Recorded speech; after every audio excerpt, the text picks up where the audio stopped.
today's episode of Cooking for Kyle, we're going to be making this stuff, whatever it is. It's vegan though, I'm pretty sure it's vegan.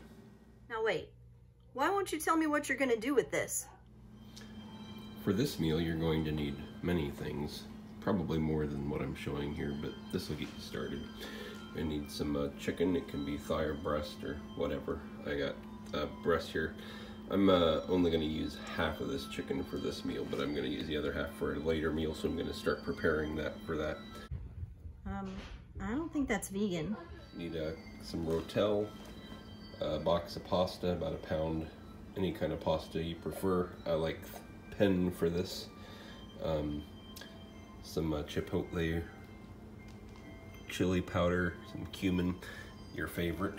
Velveeta. This isn't the Velveeta brand. I can't afford that stuff. And a red pepper, a tomato, an onion, and that's an Anaheim pepper, but really any kind of pepper that you like would go nicely into this meal. And of course you're going to need your cooler and your sous vide immersion heater. We're going to start by taking our cooler and putting it into a sink and running some hot water into it until that's full. I'm going to take a Ziploc freezer bag and I'm going to put all the chicken I'm going to use for this meal into it. I'm going to use 3 large breasts. And my water's plenty full there, so I can turn that off. Put all 3 of these in, and now what I'm going to do is I'm going to immerse that bag into the water, and we're going to remove all of the air by water displacement. So basically whenever you put anything that's got an opening in the top, as you push it down underwater, all that water is going to displace the air. And as you get to the top, you can kind of zip it up here. Well, you know you've done a good job if it sinks. So I'm going to do a second bag for the other meal, but you don't need to see that. So now I got both of my bags of chicken in there, and I'm going to now put the immersion heater into the salt like that, and I'm going to set the temperature to about, I think about 160 maybe for chicken breasts. There's a lot of different ways to do it, but I'm going to hit the play button. And now there's a heating element down at the bottom. It's going to be warming the water and a fan to stir the water, and it's reading out the temperature at the top. You can see that it's getting warmer already, and we're going to let that just sit like that for probably about 2 hours.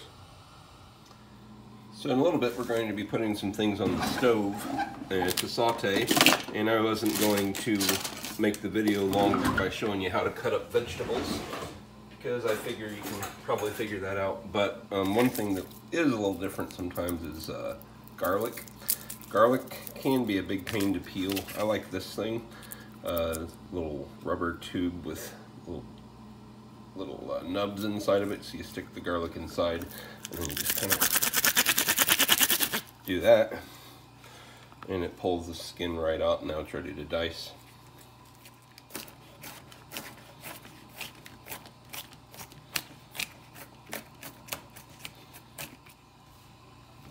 This is an Anaheim pepper that we're going to use as well. I've chopped up some red pepper and some onion. I didn't show that. Now our sous vide chicken that has been in there for about, let's see, it's like almost close to 3 hours. Take this out and turn that off. And so the chicken is me. Whoa. Got it on the wrong side here. So the chicken is cooked, and I'm gonna drain it out, get rid of all the moisture. And take it out and put it on the cutting board, and we're going to dice it up into chunks. So what the sous vide does is it cooks the chicken in a way that it gets it nice and tender without toughening it up, and so retains the moisture. And so we're gonna just kind of see how much I can cut with one hand.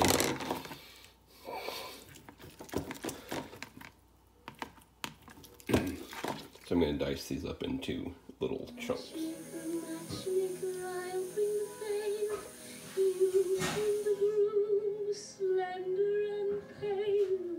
Bring me a ring, for I'm longing to be the envy of all I see. Or Papa, make him a scholar, or Mama, make him rich as a king. For me, well, I wouldn't holler if he were as handsome as anything.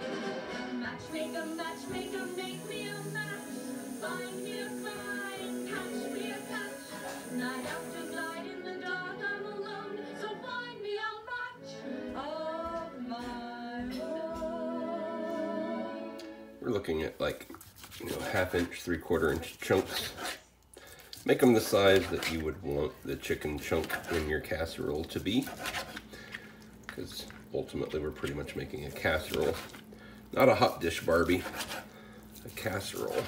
Stupid Minnesotans. Hot dish indeed. So there's our chicken ready to go. There's a lot of different things getting ready to happen all at once here. So we got all the stuff we've diced up. We got the red peppers. That is about 1.5 red peppers there. I had 1/2 pepper left over from a previous meal.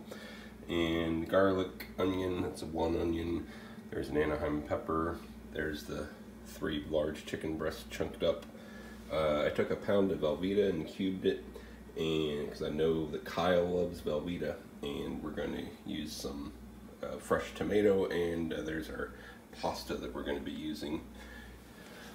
So I've got the pot of water here getting ready to boil for the pasta, and over here I have my iron skillet. So I'm going to turn the iron skillet on high heat, and we're going to wait for a second for that to heat up. Alright, we're going to test to see if our griddle's hot enough, and splash some water in there, and you hear some sizzle, so we're getting there. So I'm going to add a very precisely measured out amount of olive oil there. Then I'm going to put the red peppers and onions in there first, maybe the Anaheim pepper.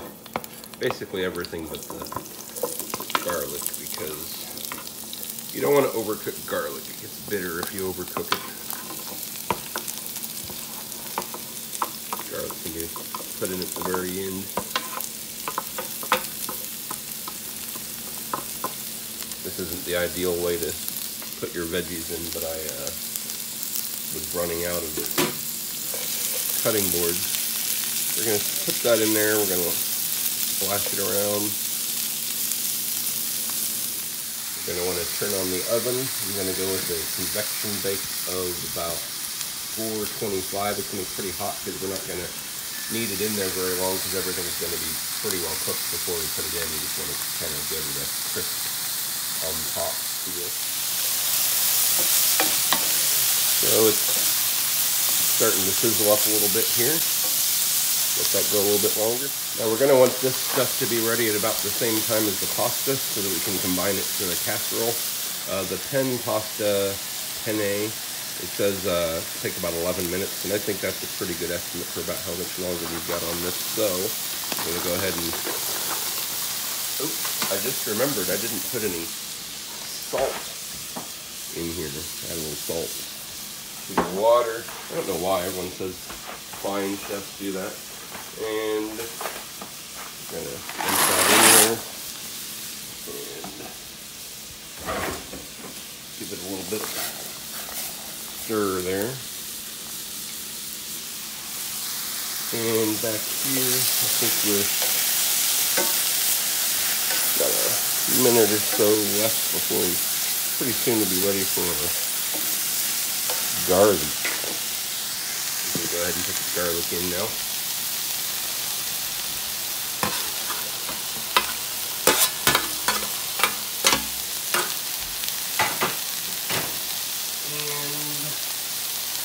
also going to go ahead and add the chicken.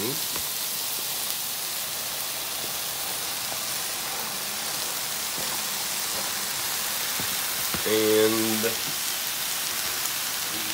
fresh tomatoes. And we're gonna let that all cook down a little bit.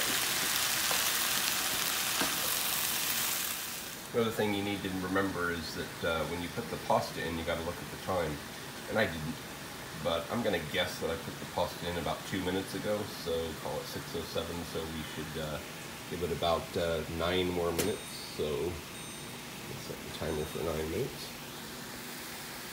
Let me go back here and stir a little bit more. While we're waiting for this to get hot, we can go ahead and add some seasoning. I got some coarse kosher salt here. I'm going to add to it. The amount is, use the correct amount is what you want to go for. Again, the chipotle chili pepper. You can never get enough of this stuff.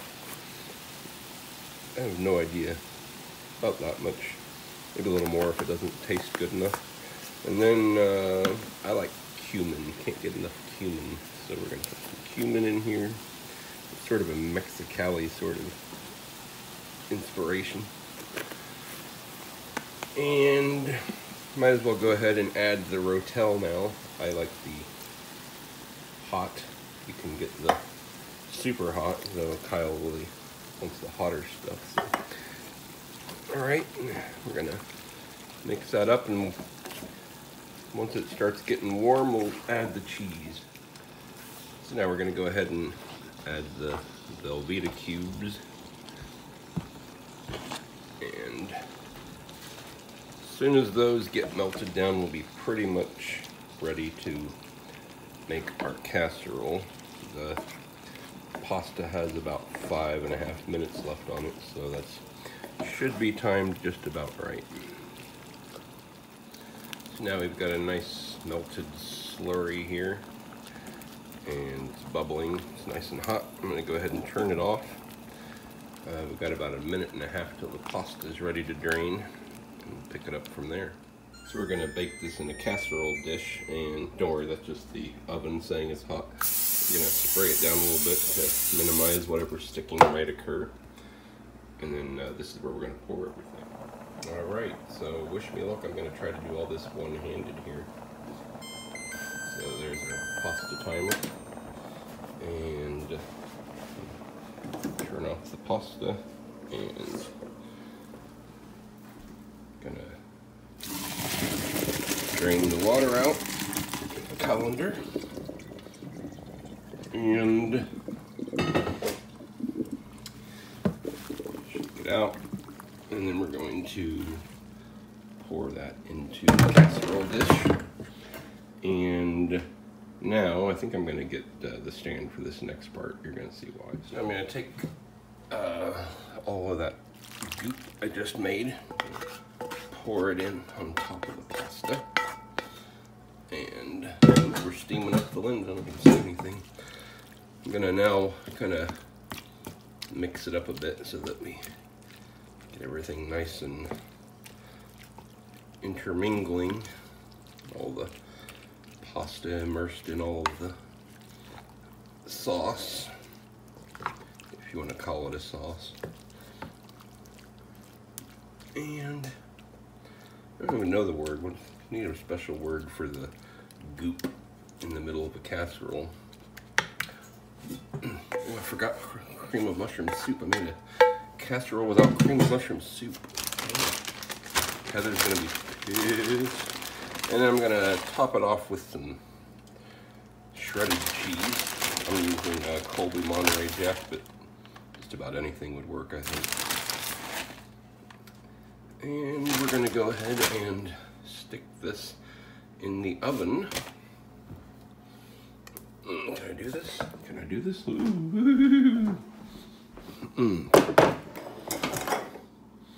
Where's my assistant when I need him? Oh, you go in there. Yeah, one-handed. Yeah, go me. So we're gonna bake that, I don't know, 20 minutes, something like that. I'll probably check it in 10.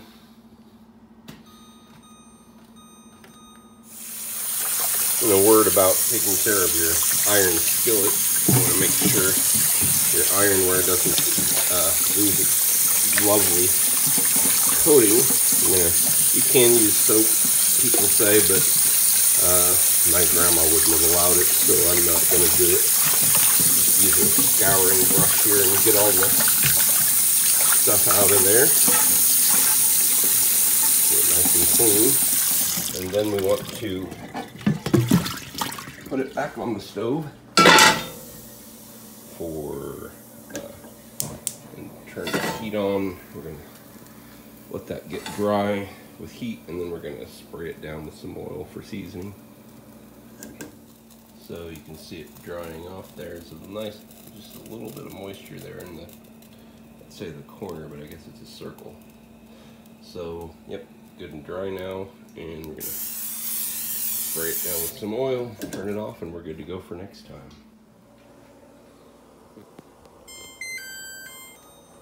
It's been 10 minutes. We'll see what it looks like.